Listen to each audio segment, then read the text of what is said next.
homemade traditional Peruvian dessert, alfajores, basket of ham, beef, turkey, veggie gourmet sandwiches.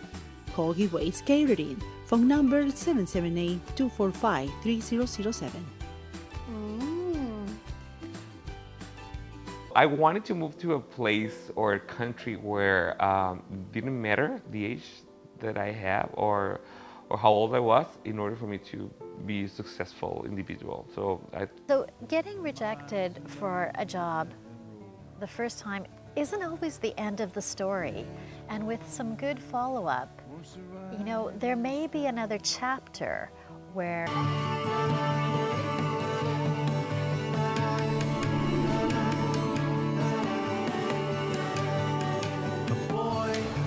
girl, a summer day in the park, they were in love, and their lives were changing just. Carlos Alanis is an immigration consultant, has managed more than 1,500 cases successfully. No doubt, Carlos Alanis has a story to tell as an immigrant and as a professional. Carlos Alanis is our guest in our Tell Actually Story segment. no, I don't believe in destiny. I believe in people working to get where they want to be or what they want to do. As I was previously telling you, we all come to this world with certain tools, and it's our job to make them to work. And that's when we build our destiny, and we build the character, and we build whatever we want to become. So destiny per se, I don't believe in it. Well, my life in Mexico was excellent. It's not the word, but it's very good. I never had any conditions or situations that make me want to depart from Mexico. My biggest complaint with Mexico was or is that I knew I will reach a certain age when you maybe found old. It's a very youth-driven society. So as long as you are in your 20s and your 30s, you are definitely going to be employable. You're definitely going to be like someone who can move up and down in the country, right, in the society. But once you reach a certain age, they consider you like an old person. So I wanted to move to a place or a country where didn't matter the age that I have or how old I was in order for me to be a successful individual. So that's what drove me mostly to Canada, because I knew that age wouldn't be a problem here ever. Well, I come from a very small family, like my main family. It's just mom, my dad, and my sister. And then the family grew because my sister got married, and I have a wonderful brother-in-law and 2 nephews and 1 niece that I adore. That's the part that is being most difficult about being away from my country, because I haven't had the opportunity to actually see them grow, my nephews and my niece. But I adore technology nowadays. You have the opportunity to like interact with your family through FaceTime or Skype, and you can talk to them on a daily basis and see them, and that makes a lot easier. But in about traditions and that, I think you can bring some of your traditions into your new home country like Canada, and have your own food, your own friends, and certain things you can still have in this country that you can bring from your own. I feel like any other citizen. I have done a good work in integration. When I came here, I knew that I wanted to be like any other person. I didn't want to be the Mexican in Canada or like another label like that. I'm just another citizen. I want to believe, right? I make friends from all sources, from all countries, from all backgrounds, and I have the opportunity to become integral part of this country. My biggest fear was not to find employment, because I came with the idea that Canada was looking for professionals and they needed people to fill positions. And when I came here, it was a different story. You have to realize that you're new in the country and people don't trust you yet to give you the positions that you envision that you can obtain. So you have to work hard. You have to learn the language. You have to do certain homework in order to get to that point. But once you do all those things, you definitely can find employment in this country and be successful. Being a professional, you have the choices when you come here. You can either go for an easy job that you can earn a living and be happy with having a roof above you and food on your table and leave working for 40 years and finish your life, or you can become a professional. And becoming a professional of anything in this country is difficult, especially when you're not born here, because you have to take a lot of steps in order to get there. So that's definitely one of the most difficult things, is to become a professional in any field in this country. Well, challenges are what life throws at you every day, right? And they're not going to stop. From day one when you're born, the first challenge is to breathe, right? And so life is full of challenges, and it's how you work around them, how you face them. We want to insist on our employment tips topics because you might have a job interview on the next days, and we want you to be hired. In our employment tips segment, follow up with Gwen Pawlikowski. Hi, I'm Gwen Pawlikowski, and this is your employment tips segment. Today, we're going to talk about another aspect of job search. This one is called following up. Now, as with any type of following up, it means, what do you do next? And there are three main times when we follow up in job search. One is after sending a job application, maybe applying on a website or responding to an ad. That's one type of following up. Another type of following up is going to be after a job interview. Okay, second time for following up.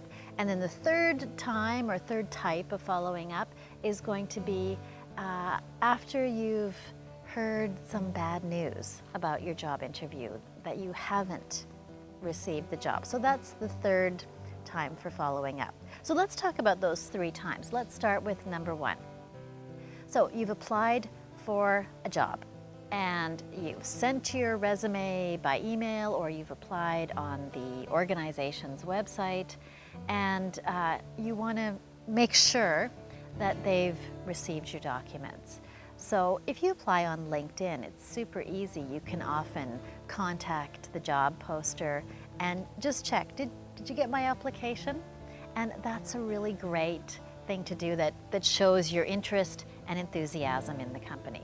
So that's one type of following up, is just checking, did you get it? Did everything come out okay? Like that. Now the second type of following up is after you've proceeded to an interview, and you've had an interview with the organization, and they've said, we're going to let you know our decision in a certain amount of time, maybe a week, 2 weeks, whatever. So right away, usually within about 24 hours, you want to send an email to the people who have interviewed you, and you want to say something like, thank you for taking time to interview me.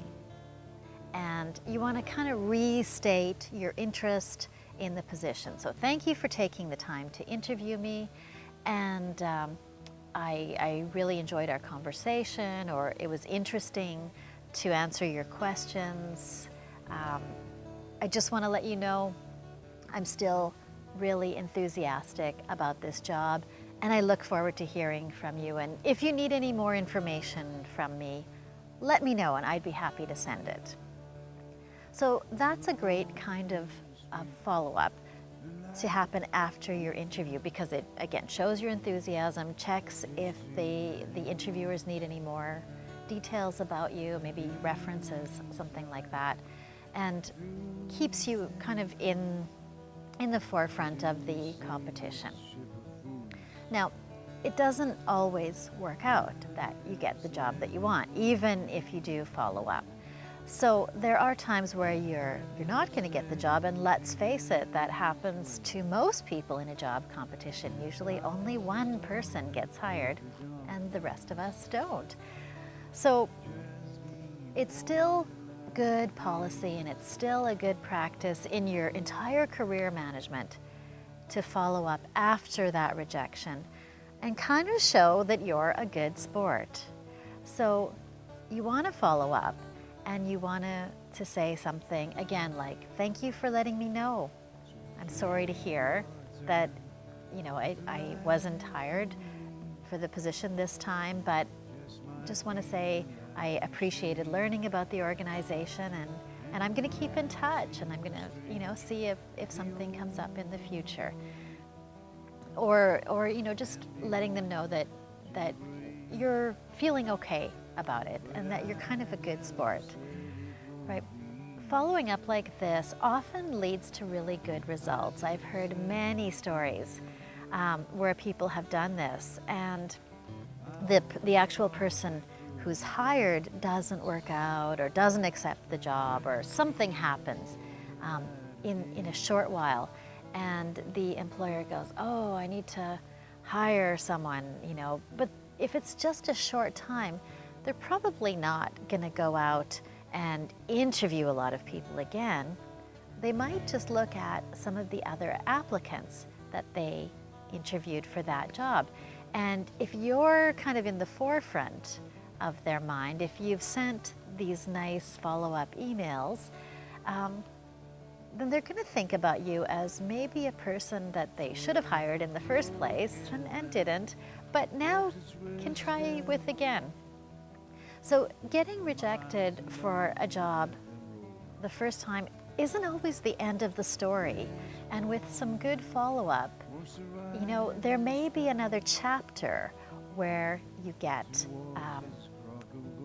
called back, or you get to have another chance for a job when the person hired doesn't work out.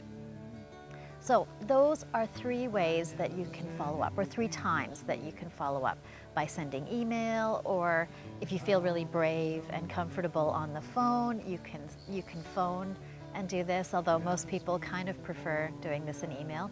But following up is a great way to really keep managing your career and keep developing good relationships with people, even though you don't always get the job.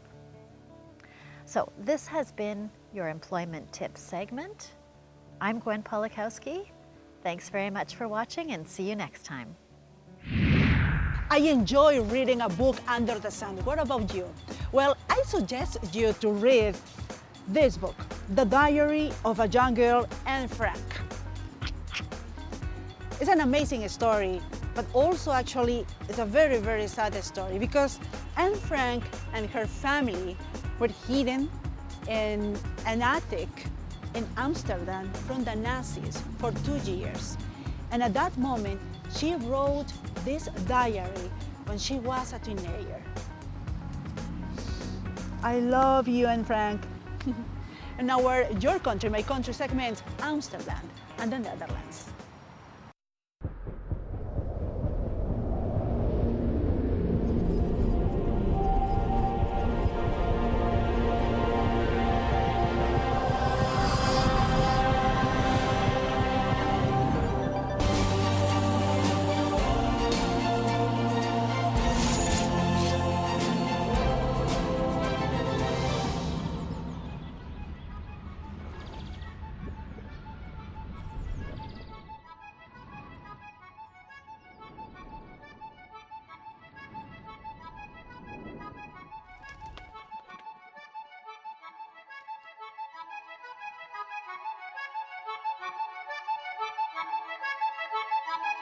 Je suis française et j'adore Amsterdam.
at its best.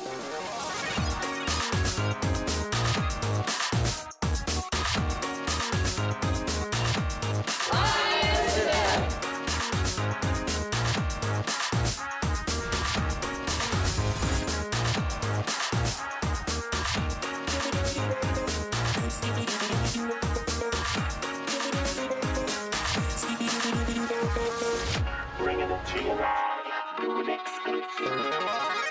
Nobody can let me down.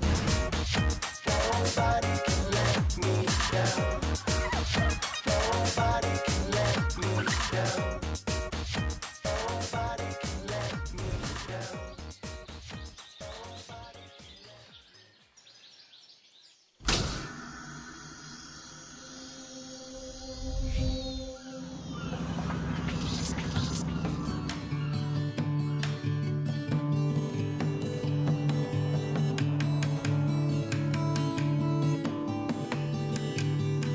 A boy and his girl, a summer day in the park, they were in love.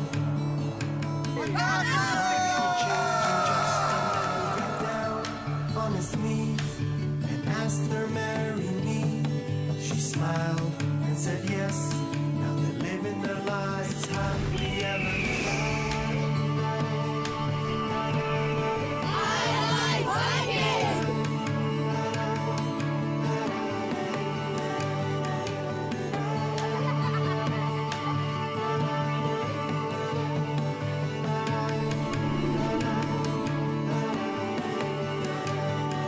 A boy and his girl, a summer day in the park, they were in love.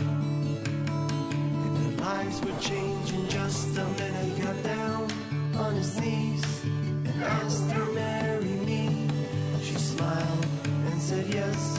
Now they're living their lives happily ever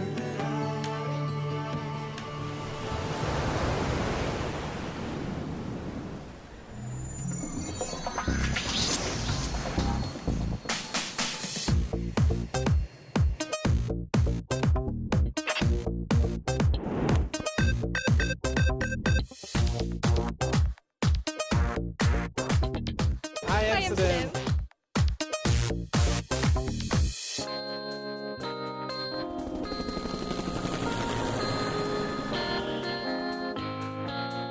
I wanted you right from the start. Trust me. You came when I broke my heart. I never knew Brilliant city. somebody to push back all my shadows just like you do. Welcome to the new French cuisine. Whenever I fall, whenever I'm blue, no one touches my soul like you do. Don't need to be tough, don't need to be cool. I just can't get enough of the things you do.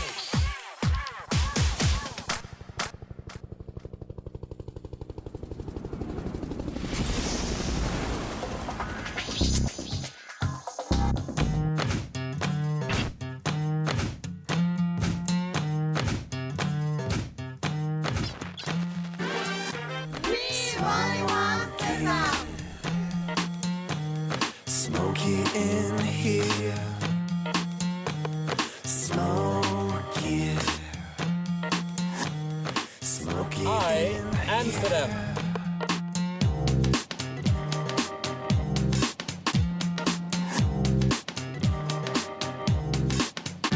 Welcome to Amsterdam. my sight. No telling what I might do. Had a heart in the fight. Don't know. Hallo, welkom in Amsterdam. Damn, it's getting hot. Smoky in here. The way you hit the spot. You make me feel smoky. Smoky in here. My name is Robin and I make shoes. Smoky in here.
you know that I look good. That's why you brush it off my shoulder just the way I knew you would. You never really told me, but it's understood. The way you looking at me, lady, like I was a piece of fruit. Okay.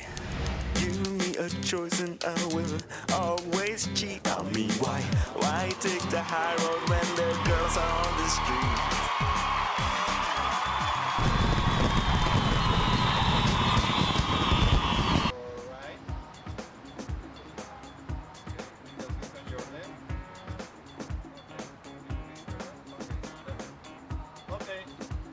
It's good?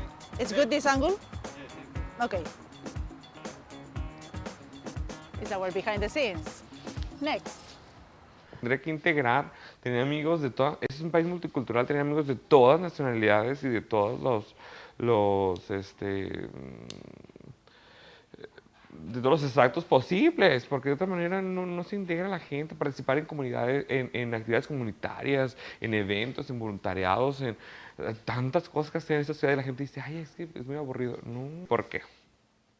Porque me gusta mucho a mí llevarme crédito de lo que se está haciendo, que yo participé de algo. Y en este tipo de trabajo eres tú un fantasma. Tienes que ser un fantasma. Una persona habla, tú entregas el mensaje y el mensaje no tiene que tener ningún tipo de añadidura de la persona que está haciendo que está entregando el mensaje. Sucedía que hay gente que no sabe hablar y yo quería entender lo que estaba diciendo para poder entregarle a la otra persona el mensaje. Y eso no sucede. Eso es la primera regla de un intérprete, no hacer. Entonces yo me desesperaba y dije, esto no es para mí. Before closing this episode, remember this phrase. Success is not an accident. You can build up your success every day. I am Fabiola Palomino, your host.